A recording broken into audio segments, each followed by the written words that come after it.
Ferguson, because obviously he's been so important in the campaign so far. So, do you think there's any chance of a hungry game for him? What's the update? Yeah, listen, let's wait and see. Obviously, we were hopeful for both games, but the Portugal one is going to obviously come around too quick. We're fully aware it was going to be a close call, and obviously, like the boss spoke about in terms of ready in the squad and what was going to be needed if obviously Evan didn't make it. So, listen, obviously Johnny's coming in full of confidence on the back of that. So, but let's wait and see possibilities. Have you been watching much of Johnny's goals? He's obviously in good form for Celtic. Yeah, listen. I think obviously as soon as Martin went back in there, I was watching enough for Celtic anyway because of the boys there. But listen, Martin has a great track record of giving that young hungry player a chance. And obviously, if Johnny's doing everything right in training, and obviously getting the chance to show it in a game, brilliant to see, and he's obviously in a good bit of form. Nathan, I was watching Match of the Day last night and saw your post-match interview, and what was interesting to me, you were talking about Brentford. You want people to look at a fixture list and go, God, Brentford, tough to play against. And is that the way you want Ireland to be seen as well? Yeah, and I think Ireland always has seemed like that. I think not many teams want to come to the Aviva and go, yeah, we're really up for this, we really want to fight for this. That's where we gain our motivation. Teams are looking at us and go, oh, no, not Ireland away. And I think that builds confidence, it builds motivation, and then you just have to bring it onto the pitch then. But yeah, you want to create that kind of fortress at home and make it really tough for teams coming here. And John, remembering the 0-0 against Portugal here, do you think that's a template that we can work off?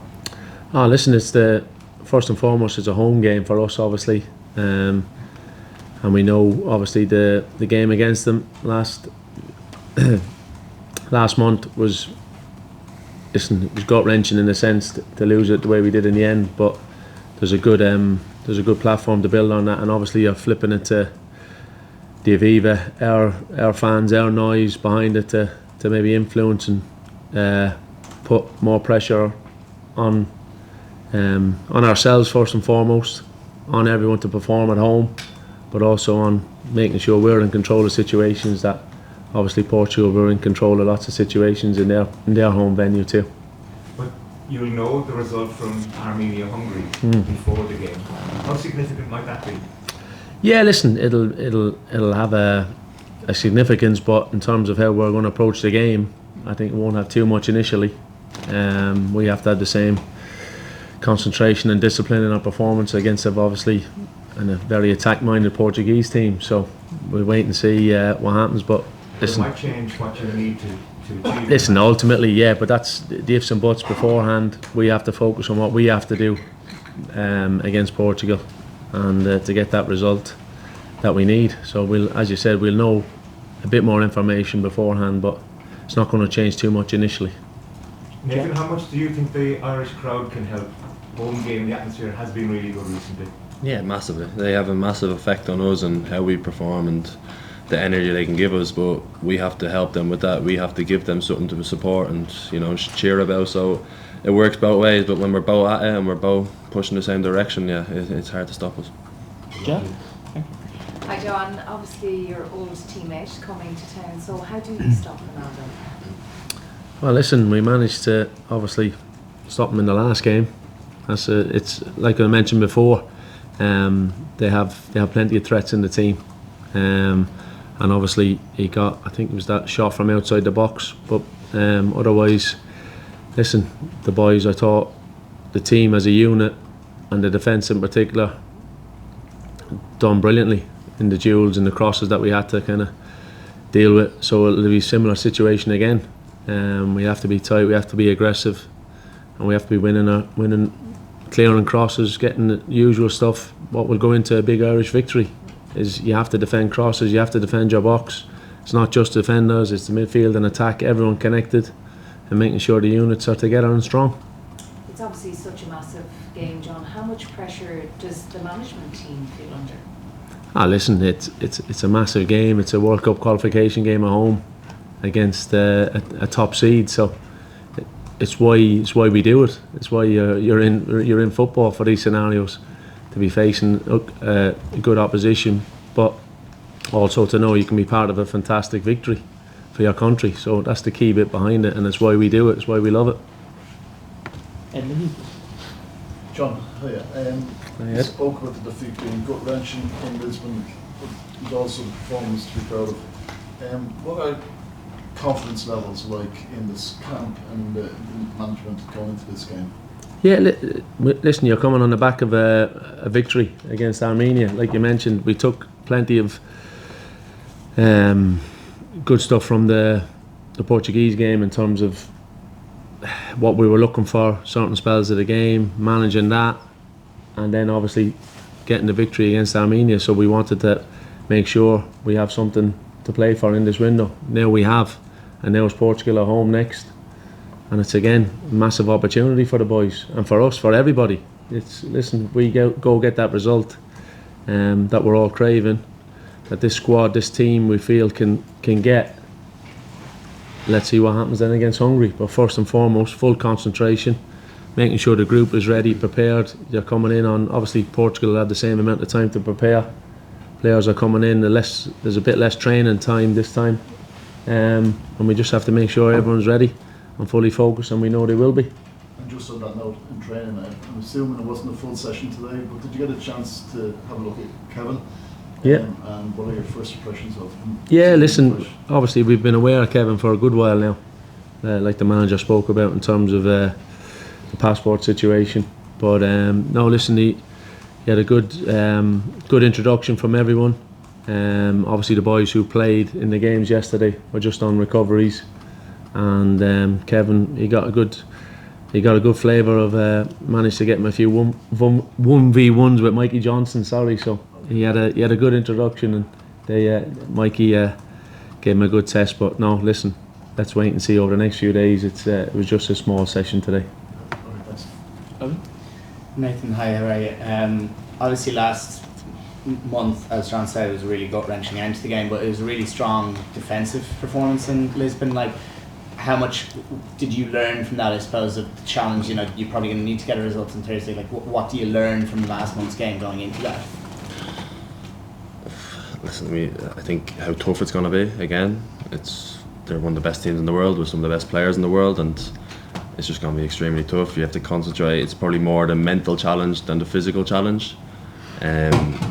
But I think there's a lot of talk on how we have to defend. I think we're going to attack as well. They have to defend us. They have to deal with some of our attacking threats. So it works both ways, especially when we're at home and the fans behind us. But we know how hard it is to defend them, but we want to make them uncomfortable as well. We want to put pressure on them in certain areas and in certain areas of the game. So it's going to work both ways. But yeah, we learned a lot last game, but hope we can continue that.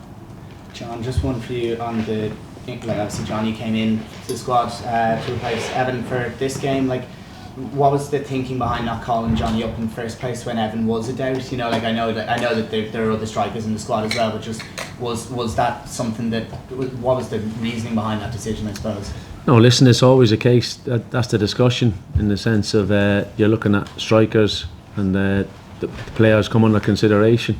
Yeah, it was brilliant, and obviously that Johnny's in that kind of run of goals, but obviously you have to think of Evan, how he's performed for us, Adam and Troy as well. So that's the competition for places, and then that's as simple as that. And Johnny's got his chance now. Nathan, just probably one of the more experienced players now in the squad.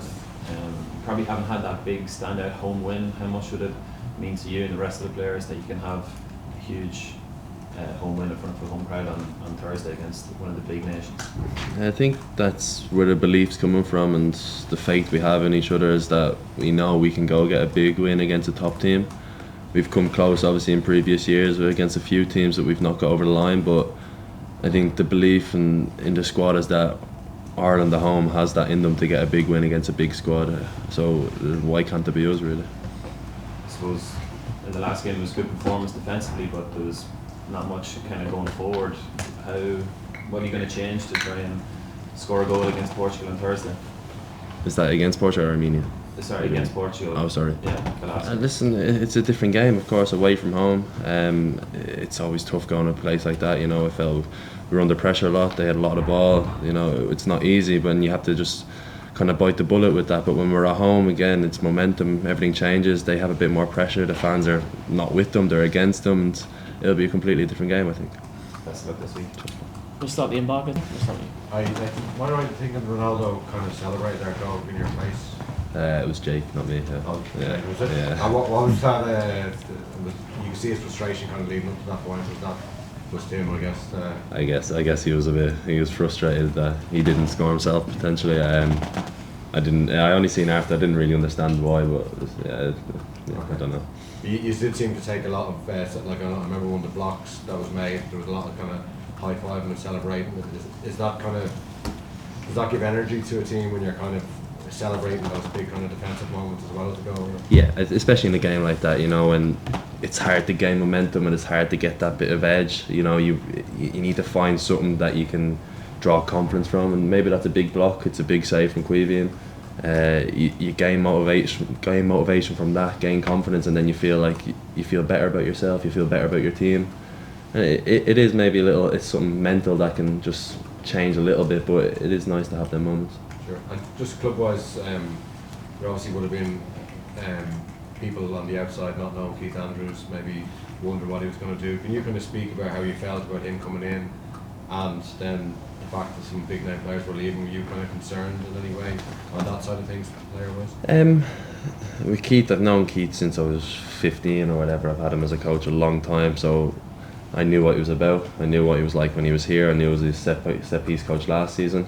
I had no doubt he'd step into the role and be himself and do what he does best, and he's fitting seamlessly, really. And then obviously losing big players, I think it's normal in football nowadays. I think the work the club done in the background over the summer was unbelievable, and that's from the backroom staff, so credit to them. We come back into pre-season, it just felt like another season. Nothing really changed for us, and you know, we had our goals, we had our what we wanted to achieve, and as a group coming back into pre-season, it just felt like another season. John? John, how are you doing? How are you doing? We're into the last 2 games of this campaign. Would you have taken this position at the start? Oh, listen, you're always wanting more. We're always wanting more, whether that's more clean sheets, more goals, more attacking opportunities. You always want to be in a better position, but as always, like you said, you always want to have that chance to qualify. So that's what we still have. Like I mentioned, it's up to us now. We'll have an advantage in the sense of knowing the result, but still we have to perform in these games to get points. Simple as that. The boys will know that. So that's what we have. We have 2 games to get to that World Cup scenario to stay in it. And it was asked about about getting a big home result, like the last big one 10 years ago. You were part of the Germany game. Do you use that at all, or is that? Oh, listen. Like, We spoke. Listen. This group is more than good enough to get a result like that, without a doubt. And we know we have that. We have that confidence and belief in the group. Whatever team is selected, whatever squad is selected, that's why we pick these players to play for Ireland. We have that confidence in them, and it's that when they get across that line. Because listen, this group will have those big results, and there's a chance now on Thursday to get it, and that's what we have to believe. That's what we have to get straight across, and if we do that, the confidence in the whole place, the whole country goes absolutely crazy, and that's what we're craving. That's what everyone is craving, to get it. And if we can, the fans will help us, like Nathan said about, we've got to help the fans as well in our performance, in our duels, in our contacts, and how we're forcing like Portugal back on the back foot a lot more in this game when we can. And obviously taking advantage of our scenarios, it'll be our set piece situations. We'll be getting lots more of them, hopefully in this home game, and taking advantage of that as well. And Nathan, just following on from Neil's point about Keith, like Tony, I watched Match of the Day last night. They showed this stat, but basically after your first 11 games, you're identical position to last year. Like, with a new manager who's never managed before on his own, do you regard that as progress? Yeah, I think so. Keith's obviously a new manager, so he's learning as he goes as well. As a squad, we're learning how he manages his coaches, how they are. It's still a learning curve for everyone. And we're 11 games in. I don't think that's a lot personally, and we're not even at Christmas yet. So I think we still have a lot of growing as a group, still getting to understand each other, and there's going to be different situations that appears in the season that we're going to have to, we're going to have to get around. But as I said, it's all the work the staff put in the summer to make it so easy for the players. So it's a credit to the club and the staff. Aidan? Hey John, just go back to what you were saying about Martin and John Kenny at Celtic. I imagine Liam Scales is probably frustrated. He hasn't got a lot of game time in the last couple of windows. Just if you could talk about Liam's contribution to Celtic and an option particularly on the left with Brian Manning missing what Liam and Garber in this camp. Listen, obviously knowing Liam a good few years now, we know exactly in the sense of the consistency he's producing at Celtic, and when called upon for Ireland, he's been fantastic as well. So yeah, and Scales, he's always been in competing with quality opposition for the position in the team. So that's what we want. We want that all over the pitch. That's the ideal scenario for when you're picking squads. And Scales, he obviously had the personal situation in the last camp, but you see the type of kid he is. He's responded. He's gone back to Celtic and knuckled down in a difficult situation at his club, but he's still been the one to stand up and be counted. So we'll have no issues if Scales is called upon in the game as well. And just for Ethan, the link between club form and international form can work both ways. The famous example a couple of years ago was Wolves, when we had Stephen Hunt and Kevin Doyle. They said multiple relegations did affect their confidence in form with Ireland. The opposite of that, the fact that it's gone so well with Brentford, yourself and Queevy, can you just talk about that? You really are coming in with a spin in your step. Yeah, it's always nicer winning football matches. It is. It gives you, it changes your whole week. It changes your whole mindset and everything. Really, it's winning matches is nothing better. But the fact that me and Queeve can create a relationship in both club level and country, I think it's very positive. He's in great form. He's unbelievable, top keeper. So to have him behind you is always confidence and in me, and allows me to do what I need to do. But it should hopefully bring more confidence in with us when we go into games on Thursday like this, because we played with each other so much. David? You were saying earlier, Nathan, just about teams coming to Dublin, not much experience with team and dreading it almost. Like how do you play to actually create that atmosphere? It's, as I said, it's what we do on the pitch. Like John said, it's winning your duels, winning your battles. Playing forward passes, getting them behind them, creating horrible situations for the opposing team, and then once we do that, I think the fans back us even more. They get louder. When they have the ball, they feel more pressure, and it's just it creates an energy in the stadium where the opposite team just feels it. It's not nice to be in that moment. I think, personally, from my own experience of being in them situations, it's hard to play your best football. So we want to create situations that teams aren't comfortable in. Kind of Ian mentioned at the start that maybe Ronaldo getting a bit frustrated. Obviously, he's had more than done. He's obviously used to deal with that. But for want of a better word, is that about just kind of trying to wreck their heads a little bit in the game, doing little things throughout the game that kind of can disrupt their flow, because they're going to be the ones having most of the ball. Potentially, yeah. But it's wrecking their flow, but also putting pressure on them because I feel when they're more pressure, they might make a mistake. They're not as comfortable or as confident as they are at home, and the fans are backing them. In the game, I'm not thinking about wrecking their heads or being this, that, and everything. Like, you just get on with the game. But there can be slight tactics where, if we want to go forward quicker, if we want to take our time on a set piece, if we want to set something up, you know what I mean. There is little things, but we just want to make sure the fans are behind us, and the only way we do that is by putting in a good performance first 5-10 minutes. Just the last one, really, just to follow up what John was saying to you, John, about taking the position. He said at the start of not wanting to chase at this point, having a fast start. But what are you going to learn through the players through the campaign, certain moments in the different games? Oh, listen. You're always every game has been different, so you're always learning. And listen, this group, when we have that belief in obviously the structure and the confidence behind it, and getting the moments in the games and recognising it, we've been improving on that, and that's something we're going to have to be a constant improvement. And recognising the scenarios when you can hurt teams more and punishing teams more, that's going to be a key for us as well. Mark? John, the penalty decision in the Lisbon game felt like one that tends to go for, the big team against the underdogs a lot. How important is it on a night like Thursday night that you have a strong referee? Yeah, listen, without a doubt, that's what you're hoping. It's just that consistent and fairness. That's what you're hoping for.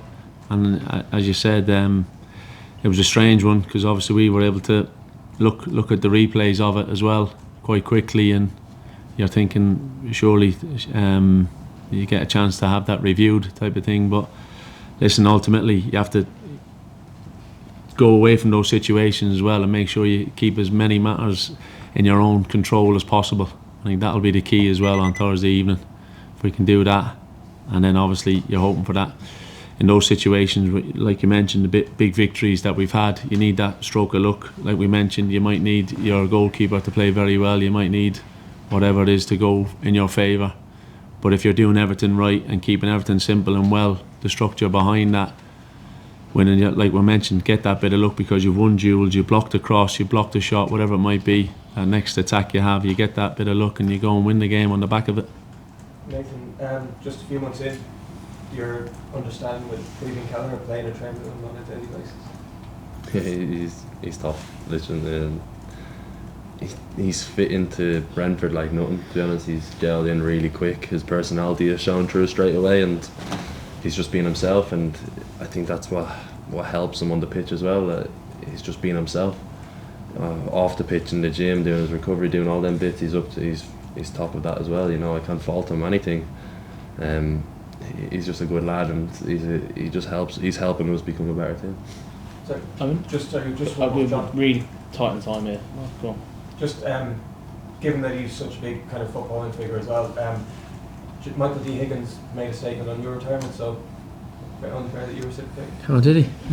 Listen, incredible person, and a pleasure to have been in his company many of times. What an inspirational person for the country, and hopefully the Mrs. Connolly going in, Captain Connolly going in after him can lead by exactly like him, be an inspiration for Irish people in Ireland and all over the world. Evan? Hey John, is what we saw last month with the new formation, is that the template going forward and what you expect from the Ireland team? Listen, it's a case of you look at opposition and you look at ourselves and the squad, the players available, and then you assess certain scenarios, what we feel is best. The good thing is with the squad, the players you have, what players are playing at their clubs, what players are comfortable flipping into different formations, different roles, different aspects that you can keep the same formation but be very much more attacking in the certain players that you pick for certain positions too. So it's having that flexibility but also having the confidence to know that the structure is good behind it. Yeah, but just with the back three, there was far few chances given up, it looked like, in those three games. Listen, like I said, it's going to be different in every game. You focus on the opposition, you focus on yourselves first and foremost, what you feel is best to win the game ultimately, and then you go from there. Finally, Andy. Joe, for do or die games like this, do you draw on anything that Alex Ferguson would have said or done back at United? No, listen, you get experience and moments off everyone. Obviously, I've worked with in a club level scenario, so it's obviously different being in an international scenario. But yeah, listen, you would take certain things off. You'd be foolish not to take certain things off of managers and coaches that you've worked with. So, but again, it's a different scenario now coming into this international window. But it's a big game, and ultimately, what would every manager or every coach say before? You do everything you can to win it, fighting tooth and nail to make sure you're winning a tackle, winning your duels, winning everything. Get blocking crosses, blocking shots, but then hurting the opposition, getting to the byline, getting your crosses in, going 1v1 when needed, and having that energy and desire to get into the box to score a winning goal too. So it's all those combinations together.